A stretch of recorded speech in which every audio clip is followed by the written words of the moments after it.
a jamais été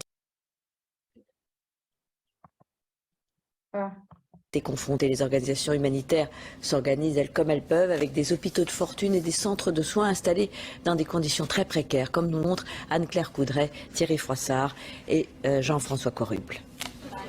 Le tremblement de terre lui a déjà pris son bras gauche, alors ils vont essayer de lui sauver sa jambe. Même dans l'urgence, ces chirurgiens prennent le temps de préparer un futur qui peut paraître bien loin. Un problème d'intégration pour les handicapés en Haïti. Donc toutes les fois qu'on peut éviter une amputation, on peut le faire. Nous sommes dans le bloc chirurgical le plus performant de Port-au-Prince. 4 draps tirés au fond d'une cour, un matériel désinfecté avec les moyens du bord, mais des équipes rompues aux situations extrêmes. Normalement, on ne travaille pas dans une tente sans lumière. C'est un problème. Je suppose que quand le soleil descend, il faudra commencer à travailler avec le frontal. Et puis, pour l'hygiène, ça va ? Oh, tout juste. On essaye de faire le plus propre possible. Présents depuis des années en Haïti, Médecins sans frontières avait déjà un stock de matériel sur place qui leur a permis de s'organiser très vite, malgré l'afflux de blessés. La difficulté qu'on a, c'est l'espace de travail. L'espace de travail est très restreint par rapport à la demande, par rapport au nombre de patients qu'on reçoit. Le bloc opératoire, le vrai, a été dévasté. Alors l'ONG a ouvert d'autres centres et il ne faut pas traîner. La moindre blessure bénigne en temps normal, la moindre fracture peut ici devenir mortelle. Les plaies actuelles, qui sont des plaies ouvertes, la plupart des plaies, commencent à devenir un peu s'infecter. On peut rentrer dans des états de septicémie pour les patients. Déborah, elle, fait partie des renforts. Arrivée du Brésil il y a 1 heure à peine, cette psychologue a aussi toute sa place ici. Qu'il ne s'inquiète pas, qu'on va le sonner bien, mais qu'elle respire très doucement et bien calme. Avoir un mot pour chaque patient, apaiser, et finalement parfois arracher un rire dans cet enfer. Pendant ce temps, les blessés continuent d'arriver. Les équipes vont travailler toute la nuit. Dans 3 ou 4 jours, un hôpital gonflable devrait arriver ici avec 2 salles d'opération et une salle de réveil qui pourrait permettre à Médecins Sans Frontières d'opérer plusieurs dizaines. Bom, acho que as imagens elas conseguem explicar bem mais, né, do que a gente está falando quando a gente está falando desse paliar.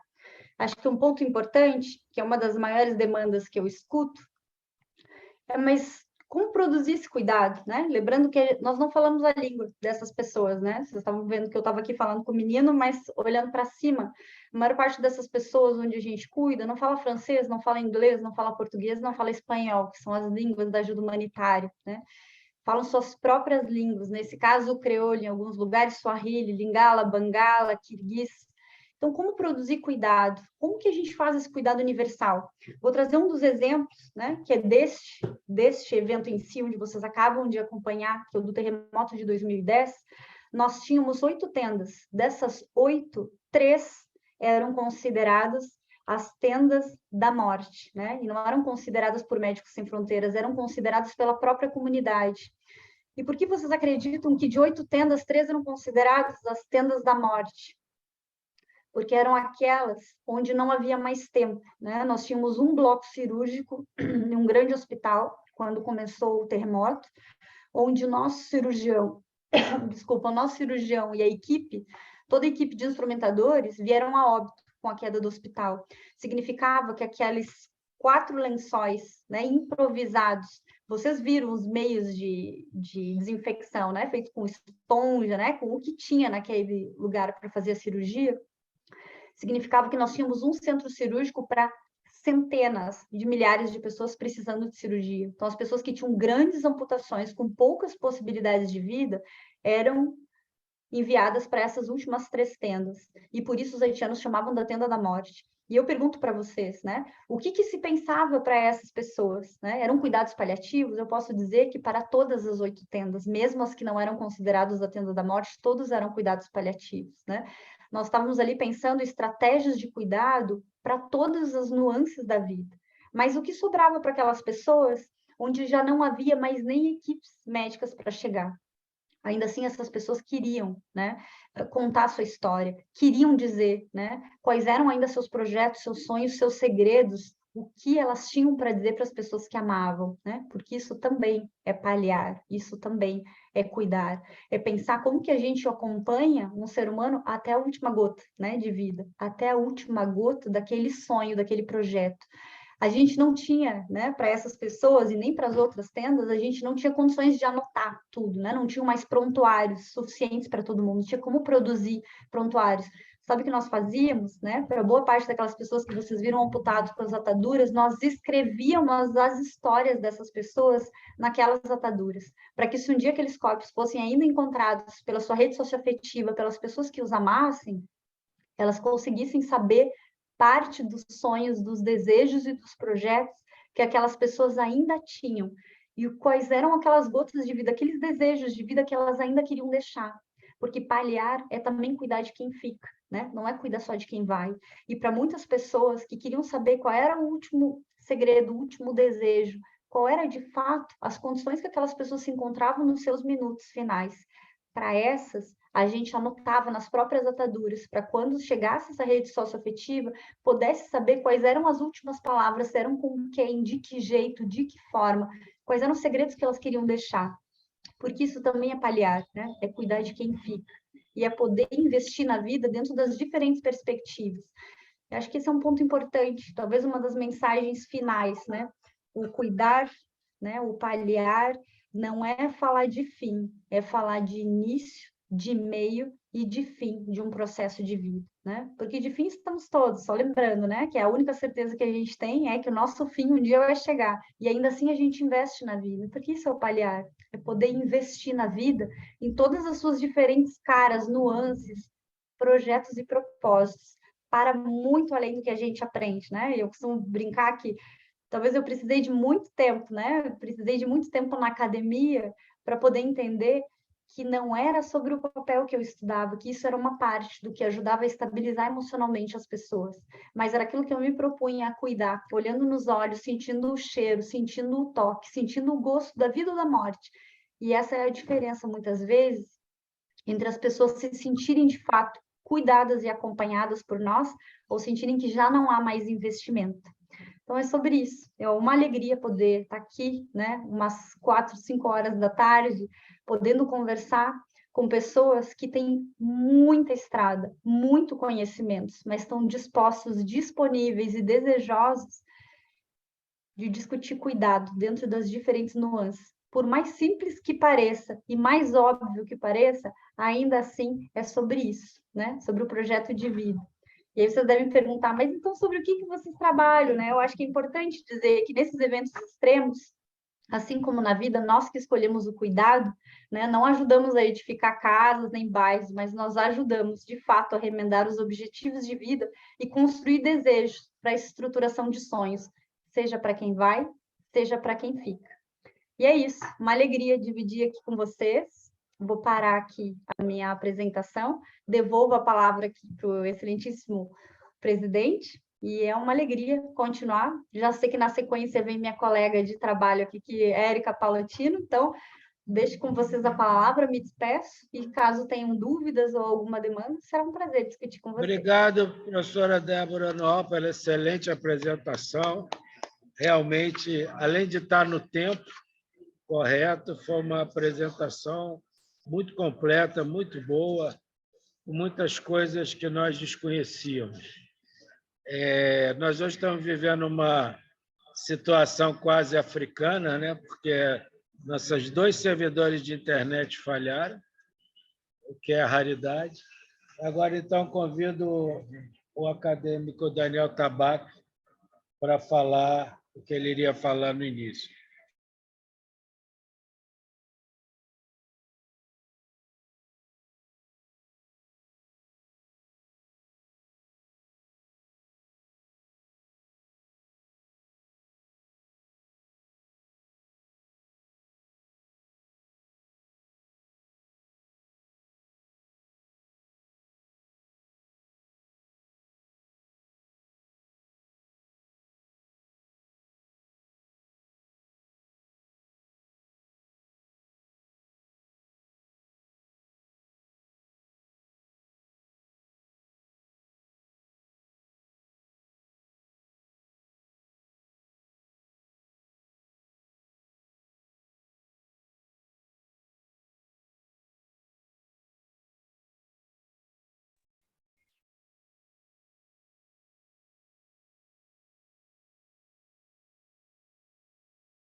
Não há som.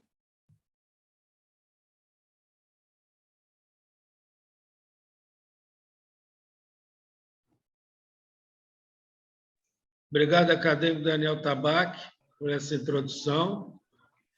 Convido Vossa Excelência a tomar assento aqui à mesa da presidência. Presidente, nós não estamos ouvindo. Não estão me ouvindo? O som. Convido a professora Érica Palotino para fazer a sua apresentação. Por favor, professora Érica. Pode abrir. Boa tarde. Vocês estão me escutando? Sim, Érica. Boa tarde a todos. Obrigada, ilustríssimo presidente, senhores acadêmicos. Não estão me escutando ou estão me escutando? Estão. Sim. Porque o doutor Sérgio acho que fez que não. Estamos ouvindo, sim. Vou recomeçar. Obrigada pelo convite, ilustríssimo presidente, senhores acadêmicos, o público geral que está aqui, ao doutor Daniel Tabac, à doutora Cláudia Burlar, pelo convite, pelo privilégio de falar rapidamente de um tema que também é tão caro para mim. Eu vou compartilhar aqui a tela. Vocês estão conseguindo ver corretamente? Bom, então eu vou pegar carona na fala maravilhosa da Débora, e ela trouxe uma sentença que para mim tem sentido para essa pergunta, que é uma inquietação talvez diária na minha vida clínica, que é como cuidar do luto dos que ficaram. Débora falou que paliar é cuidar de quem fica, e acho que ela levantou a bola aí para mim, para que eu possa também trazer essa reflexão para vocês. Eu sou psicóloga de formação, trabalho há 10 anos exclusivamente com pessoas enlutadas, tenho um instituto no Rio de Janeiro que se dedica ao cuidado clínico específico, com cuidado voltado ao luto. E o meu desafio aqui talvez seja muito mais trazer inquietações do que perguntas, levantar questionamentos, e que a gente possa se perguntar como cuidar desse terremoto, usando talvez falas aí da Débora, que atravessa a vida também das pessoas que perdem, que acompanham o adoecimento grave de pessoas importantes da sua vida. E eu vou começar com a fala de alguns pacientes, de algumas pessoas que eu tive a honra de cuidar. Eu trabalhei durante quase 8 anos no Instituto Nacional do Câncer, e esse era um paciente que, no seu final de vida, pediu para ver a janela, porque ele estava há muito tempo no quarto. E quando a gente olha, a gente acredita que ele está olhando para uma paisagem, mas, na verdade, essa janela dava para os fundos do hospital. Esse paciente estava com uma dor e com um sofrimento existencial enorme, ele olhava pela pequena janela que tinha no quarto dele, rezava e pedia para Deus levar ele, né? Pedia que a mãe trouxesse a filha, né, a irmã de 11 anos, para que ele pudesse se despedir. E um dia, atendendo essa mãe, ela me disse: me fala como eu faço para pedir para Deus levar meu filho. Me ensina como eu trago a minha filha de 11 anos para se despedir do irmão. Como eu faço para me despedir do meu filho? Eu não quero que Deus escute o pedido dele. Ele não pode ir embora. Ele veio aqui para ficar curado. Quando foi que tudo mudou?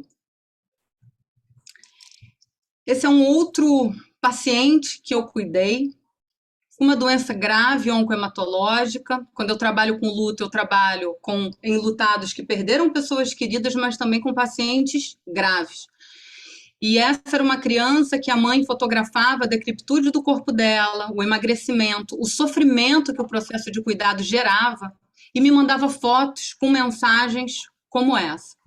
O cuidado está matando o meu filho. Eu estou aqui olhando ele morrer. Ele vai morrer. Ninguém sobrevive a tanta dor. Eu vou morrer. Qual é o sentido de tudo isso se no final ele vai morrer? A dor da doença vai matar a gente. Eu estou morrendo. E acho que aqui é importante trazer uma colocação muito fundamental dos cuidados paliativos, e é por isso que eu inicio a minha fala com a fala dos pacientes, porque habitualmente nos manuais, nos guidelines, a gente ainda enxerga, né, encontra esse organograma, essa imagem, que coloca o luto como um evento pós a morte. E eu queria desconstruir um pouco essa ideia, porque o luto, ele acontece ao diagnóstico de uma doença incurável, grave, incapacitante, progressiva, assim como o cuidado paliativo deveria começar efetivamente ao diagnóstico e não estar ao final da vida. A gente conhece, né, a dor de pessoas ou as nossas próprias dores quando recebemos uma notícia difícil, e o pesar, o lamento, as transformações na nossa rotina, na nossa vida, que a gente precisa fazer, muitas vezes inegociavelmente. Então, acho que a minha função, talvez, muito para pensar aqui com vocês o luto não existe porque a morte acontece. O luto existe porque uma parte nossa morre, quando a gente se depara com uma história de gravidade física, emocional, uma gravidade que transforma toda a história de vida que a gente conhecia. E aí essa é uma ideia muito importante, e eu acho que é por isso que eu estou aqui, onde a gente sabe que na pirâmide, lá no cerne, na base dos cuidados paliativos, a gente tem uma intervenção que é horizontal de todos da equipe de cuidado. Não é do psicólogo ou do psiquiatra. O suporte e o cuidado ao luto é uma exigência para quem faz paliação, né? Para quem, quer dizer, trabalha com cuidado paliativo. Está na pirâmide como intervenção primária e secundária, apoio, informação, suporte, empatia, comunicação adequada, o debruçamento à dor do outro.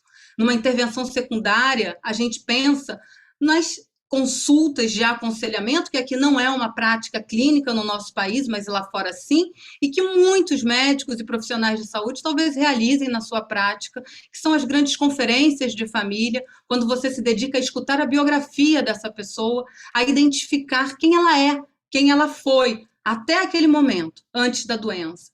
Então, nível primário e secundário é uma competência, um dever, uma intervenção de todos que realizam cuidado paliativo. O nível de complexidade terciário, aí sim, é um nível especial da saúde mental. É quando você, médico, enfermeiro, fisioterapeuta, identifica risco para a saúde mental e você encaminha para o especialista. Nos estudos atuais, a gente encontra hoje um nível quaternário de intervenção, que é a alta complexidade, quando a gente identifica risco para complicações graves do processo de luto, que seria o transtorno, risco para transtorno de luto prolongado. Então, acho que isso aqui mostra a força que o suporte e o cuidado ao luto, sendo ele a base de um cuidado, é necessário para a gente conseguir oferecer um cuidado, como a Débora disse, nesses 360 graus, né, nos 5 sentidos, na forma mais multidimensional que as pessoas precisam.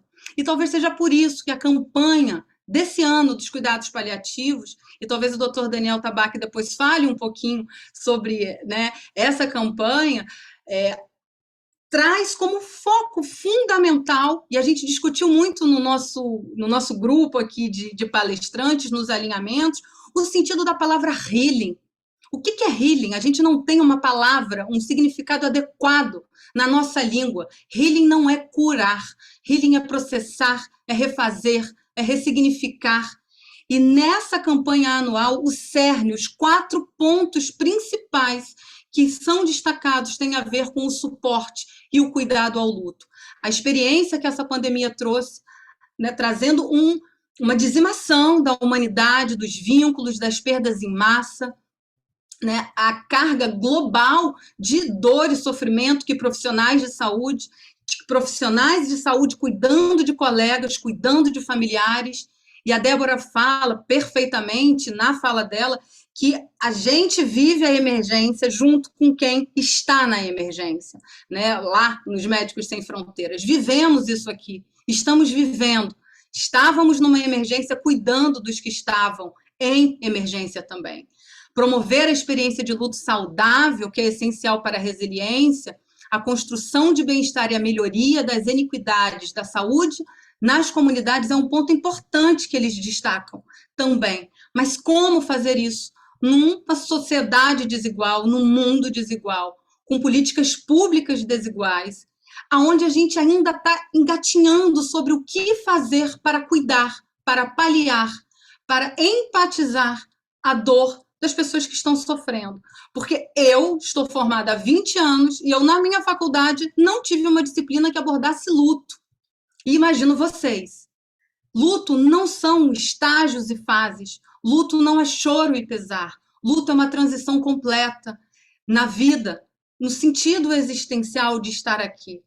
E se a gente começa isso com o paciente, Cicely Saunders, que é a mãe, o berço dos cuidados paliativos, nos diz que cuidamos muito bem das pessoas que estão aqui doentes e seus familiares, que isso continue depois, que as famílias sigam recebendo cuidados, se assim precisarem. Então, isso nos interessa. Nos interessa porque a gente vive uma pandemia que, esse é um dado de hoje, matou no Brasil 684 mil pessoas. E os estudos atuais mostram que para cada uma morte da Covid, a gente tem em torno de 9 pessoas enlutadas, reagindo agudamente a essas respostas. A estatística anterior trazia um dado de 4 a 11 pessoas, isso aumentou de 9 a 16. Então, uma conta por alto quer dizer que no Brasil hoje nós temos 6.156.000 pessoas enlutadas. E os estudos apontam que a grande maioria dessas pessoas podem ter risco de complicações com o transtorno de luto prolongado, não pelas circunstâncias da morte em si, mas porque serão diagnosticados com depressão, receberão intervenções iatrogênicas, porque a gente não entende essa manifestação tão complexa e tão transformadora na vida das pessoas como o processo de luto traz. E aí eu quero trazer um estudo que, para mim, é muito marcante, que saiu na Lancet, em 2021, em julho, e eu, que atendo muitas crianças, fiquei muito mexida com esse estudo, que fez uma estatística de março de 2020, abril de 2021, trazendo aí um dado que a gente teria no mundo 1.134.000 crianças que perderam seus cuidadores principais, entre eles pais, um dos pais ou um dos avós. 21 países foram analisados nesse estudo, o Brasil estava dentre esses países, e nesta margem aí do estudo, a gente tinha naquele momento 130.363 crianças que perderam pessoas fundamentais na sua história de vida. E nesse momento do estudo, a cada 12 segundos, uma criança perdia o seu cuidador.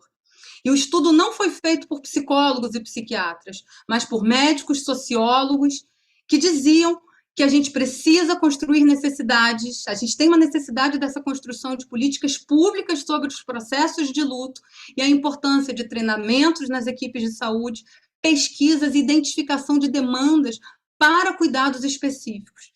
Então, estar aqui, acho que é uma honra, porque, de alguma forma, a gente está desdobrando essa ação, cuidando a médio e longo prazo, porque os estudos mostram um impacto nos enlutados na próxima década, pelo que a gente viveu agora.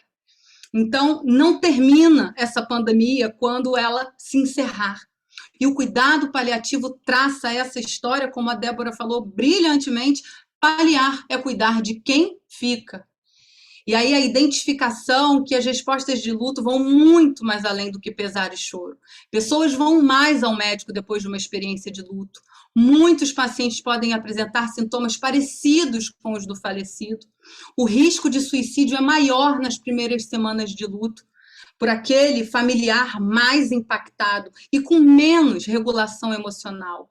20% das viúvas enlutadas procuram mais cuidados médicos no primeiro ano de luto.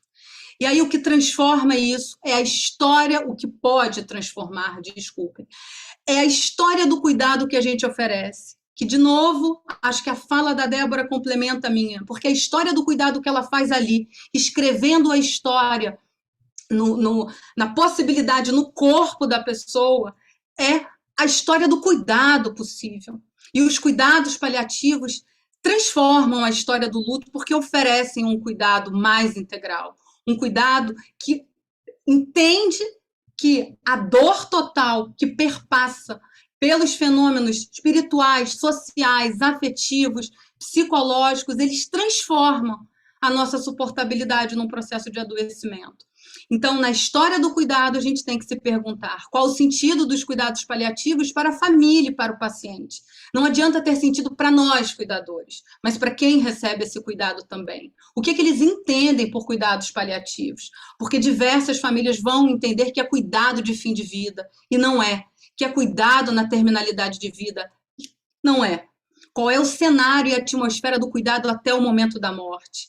É um cuidado com intervenções fúteis, com ausência de dignidade, com uma decrepitude, sofrimento que depois se transforma em condição e ruminação traumática para esses familiares, para esses cuidadores? Qual foi a relação estabelecida com a equipe ao longo do processo de adoecimento? A relação com a equipe é muito protetora para o bem-estar emocional. Então, acho que essa é talvez um slide que traz a responsabilidade que o nosso cuidado, a trajetória do cuidado que a gente oferece, transforma a história do luto no pós-óbito dessas pessoas que ficaram. No entanto, vocês talvez saibam, tanto quanto eu ou mais, que a relação do sistema familiar é personalizado, é único, é uma trama afetiva particular, e que essa onda de choque emocional que muitas famílias vão viver ao longo do luto antecipatório, do luto preparatório, do luto pós-óbito, transformam a vivência de um processo de adoecimento. E aí a gente tem situações como essa, de uma paciente muito grave, que diz para mim num atendimento, quando ela morreu, estava se referindo à mãe, eu queria morrer junto também. A gente está falando de uma mulher de 45 anos. Na semana seguinte, eu percebi que tinha um caroço no meu seio. Deixei, não tratei. Achei que fosse morrer logo. Até que um ano depois ele estava no meu seio todo. O cheiro era forte, não dava mais para disfarçar. Minha tia acabou descobrindo. Agora eu estou aqui, tratando com metástase, cheia de dor no quadril. Sinto vontade de morrer para encontrar a minha mãe. A gente não está falando de um aspecto saudável do luto, porque 70% a 80% das pessoas vão passar pela história do luto, que é uma resposta saudável, normal, natural, do humano, sem complicações. A minoria complica. Os estudos dizem para a gente que de 10% a 12% da população mundial tem o que a gente chama de transtorno de luto prolongado. Com a pandemia, os estudos apontam uma prevalência de 30%, um aumento substancial de 30% dessa população. Acaba de estar no CID-11, né, de sair agora em janeiro de 2022, o transtorno de luto prolongado, e a ideia não é patologizar o luto de forma alguma, mas encontrar um diagnóstico correto, porque muitos enlutados são tratados com quadro de depressão e não têm resposta terapêutica e pioram no seu processo. A fase aguda do luto se estende continuamente.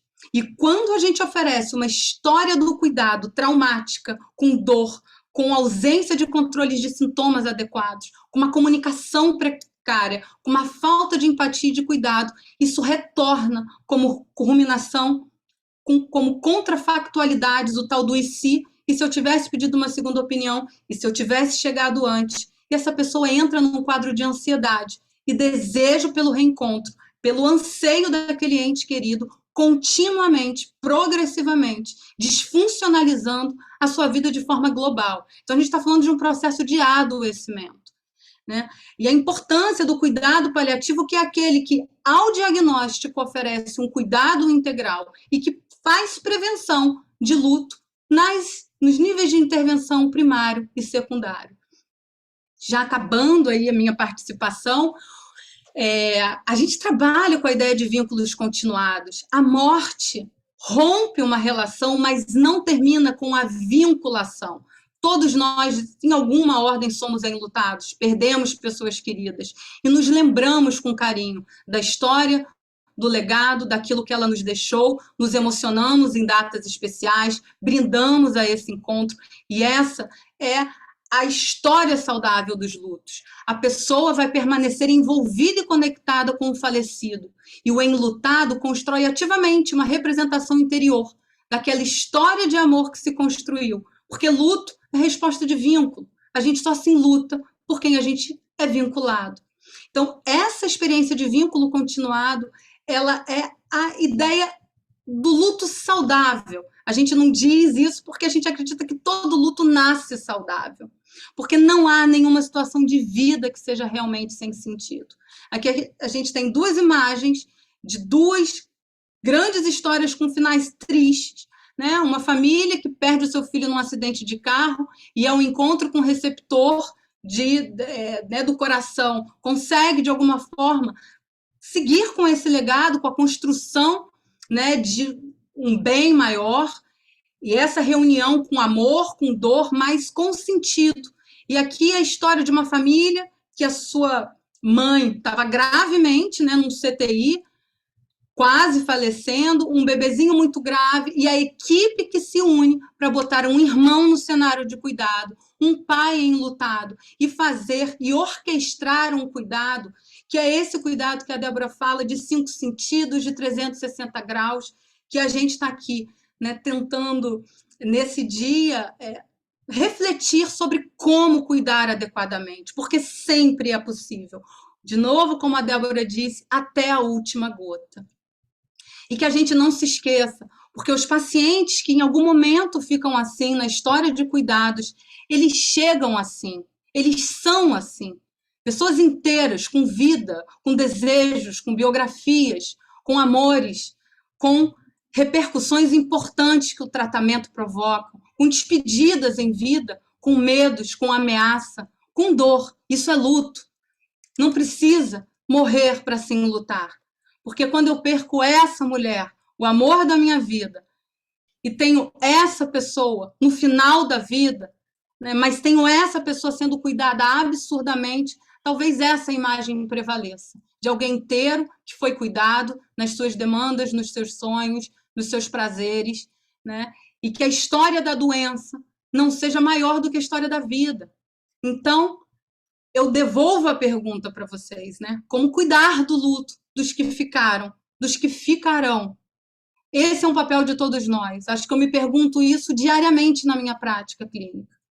E acho que, para ajudar a gente a responder, quero encerrar com Cicely Saunders, num artigo de 1963, que ela fala de forma muito singela e simples: não podemos mudar o que está acontecendo, mas podemos ajudar a colocar o fardo em proporções suportáveis.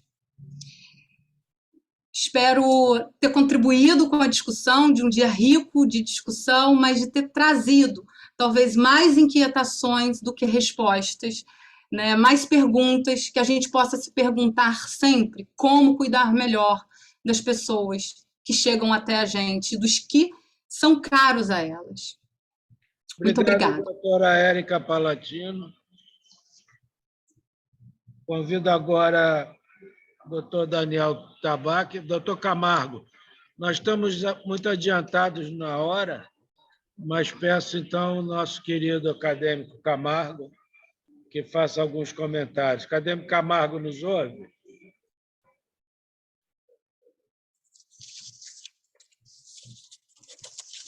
E, meu presidente, eu queria fazer um comentário primeiro para a Débora Noal, minha conterrânea. Um orgulho encontrá-la aqui. E o Humano do Mundo me pareceu uma coisa inacreditável. Eu estava no exterior quando o tabaco me ligou, eu imediatamente baixei no Kindle e não consegui mais parar. Depois que você chegou no Haiti, eu não consegui mais te abandonar. E acho que é uma experiência realmente incrível. Em algumas passagens dos livros, os relatos impactam de tal maneira que ficam reverberando.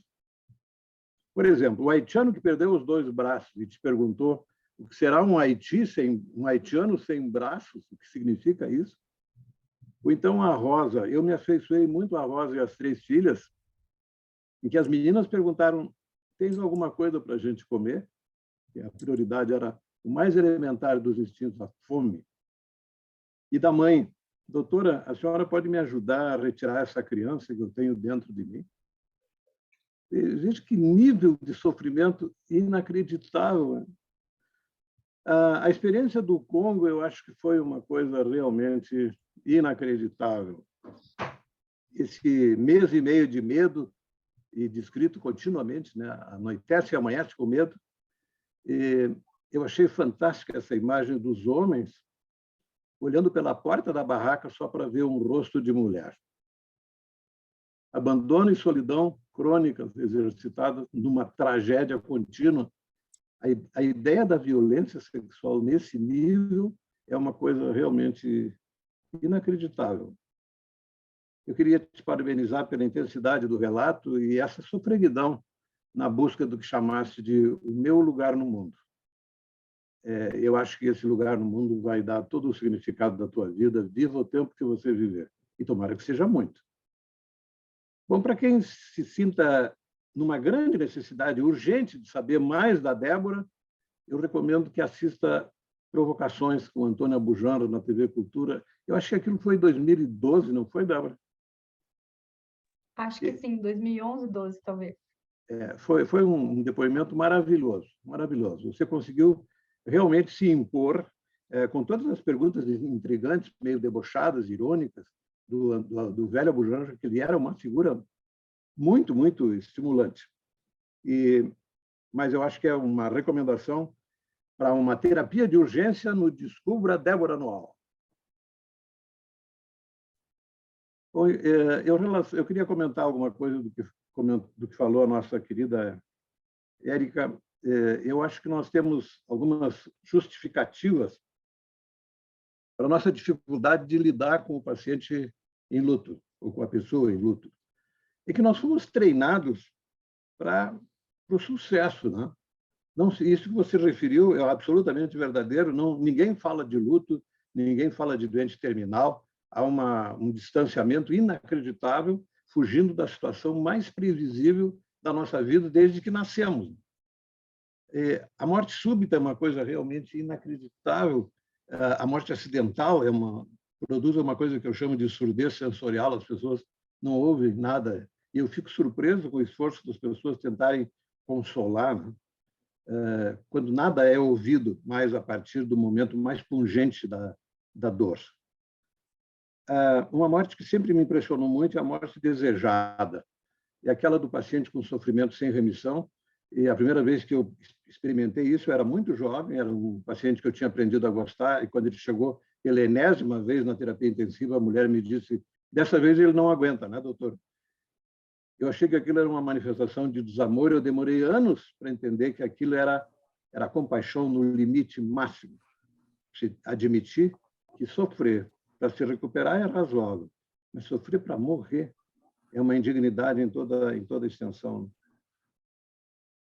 Eu fico impressionado com uma coisa que eu acho que o cenário crítico para a observação de luto é o velório. As coisas que se diz num velório é inacreditável. A necessidade de falar continuamente, como se pudesse distrair o sofredor da sua dor. Isso é de um primarismo absurdo. Ou então, tentar racionalizar a perda. Eu assisti isso muitas vezes. Ele é velhinho, viveu muito, foi muito amado e tal, né? Quando, na verdade, a racionalização da perda só é possível por quem esteja descomprometido emocionalmente. Para quem ama, a morte é sempre extemporânea, cruel, dolorosa, né? E esse é um erro que se repete persistentemente. Eu acho que é um absurdo a gente esquecer que, quando a gente lembra de um período muito doloroso, sobra de recordação os abraços silenciosos, né? É uma maneira muito mais solidária de compartilhar dor do que fazendo o discurso. Até porque solidariedade e gratidão são sentimentos que não combinam com discursos e estardalhaços. Eu trabalho com transplante. E, durante um longo tempo, eu fazia a busca de órgãos. E, para mim, foi uma experiência fantástica conviver com aquele sofrimento. Era um luto agudo, absolutamente traumático, porque inesperado. E eu acompanhei situações incríveis, como uma mãe que nos interrompeu saindo do corredor com a caixa de isopor, com os órgãos, e ela falou com a caixa e disse: vai, meu filho, você sempre disse que gostaria de ser doador se morresse, então vai lá e cumpre a sua vontade, que Deus te ajude. Ou então um pai que, numa situação idêntica, interrompeu a nossa saída e disse: doutor, cuide bem do que restou do meu filho, porque ele queria muito ser médico. Ou a mãe que tinha feito a doação e foi ao hospital, e eu me dei conta que ela devia ser a mãe do doador, que ela estava assistindo à comemoração dos receptores de órgãos. Quando eu me aproximei, ela disse: eu sei que isso não é recomendável, mas eu precisava muito ver o tamanho do que eu tinha feito.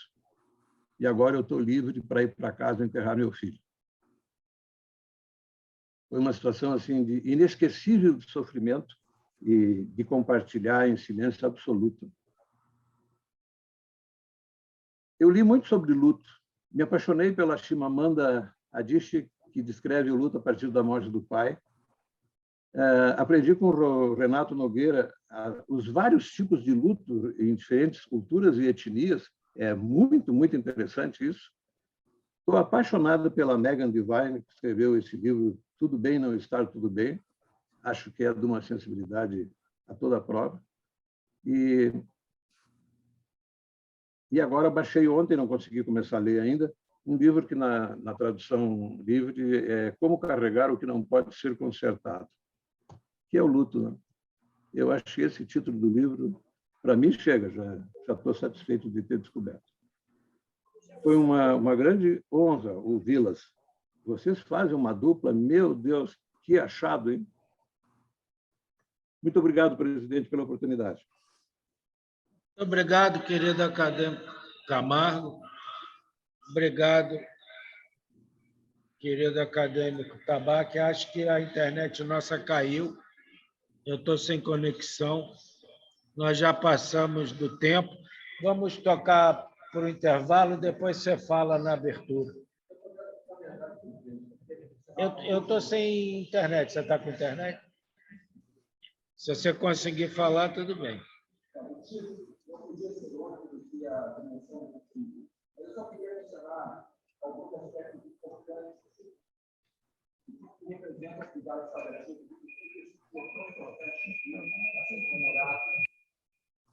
O som do Dr. Daniel está muito baixo, está longe do microfone.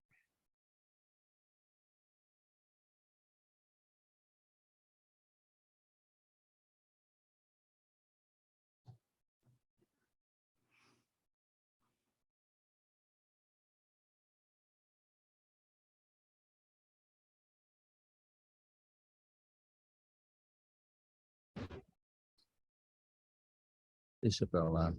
Alô? Agora foi, agora foi. Então, vou tentar mais uma vez. E a minha satisfação de poder reunir esse grupo de palestrantes e pesquisadores para falar sobre um tema muito importante e que representa, hoje, um mês daquilo quando nós comemoramos o Dia Mundial de Cuidados Paliativos. E a razão pela qual isso deve ser celebrado e mencionado se deve a alguns aspectos que já foram mencionados e outros que eu gostaria de citar em números. Que existem 60 milhões de pessoas hoje que necessitam de cuidados paliativos, isso antes da era de Covid. 69% não relacionados a nenhuma doença infecciosa. 76% das necessidades ocorrem em países de baixa renda. 67% ocorrem em indivíduos acima dos 50 anos, 7% em crianças. Somente 12% dos indivíduos que necessitam de cuidados paliativos recebem esse tipo de cuidado. E hoje existem 18 milhões de indivíduos que morrem todos os anos com dor. Então, é muito importante que nós chamemos atenção para esse tema. Alguns dos aspectos já foram mencionados nessas primeiras duas palestras, mas, com certeza, hoje, após o intervalo, nós teremos várias discussões que vão ampliar essa discussão, como é possível, de fato, trazer isso para o nosso meio, como é possível desmistificar o uso de opiáceos e, mais uma vez, como que nós podemos ressaltar e valorizar e acreditar na autonomia dos nossos pacientes no sentido de garantir o seu melhor cuidado. Então, presidente, muito obrigado pela oportunidade e, apesar das dificuldades, chegamos ao fim da primeira etapa. Muito obrigado, acadêmico Tabac. Apesar das dificuldades de hoje com a internet, nós conseguimos fazer uma belíssima sessão nessa primeira parte. Convido a todos presentes para participar do intervalo com o chá acadêmico e avisar aos nossos convidados que nós retornamos com o simpósio às 18h30 aproximadamente. Nós vamos ter uma sessão exclusiva para os acadêmicos de 18 às 18h20, 18h30, e depois nós vamos abrir a sessão, continuando a segunda parte do simpósio com a primeira apresentação, que vai ser: é possível cuidar da dor sem medo de opioides, pelo professor Henrique Parsons, da Universidade de Ottawa. Obrigado e até breve.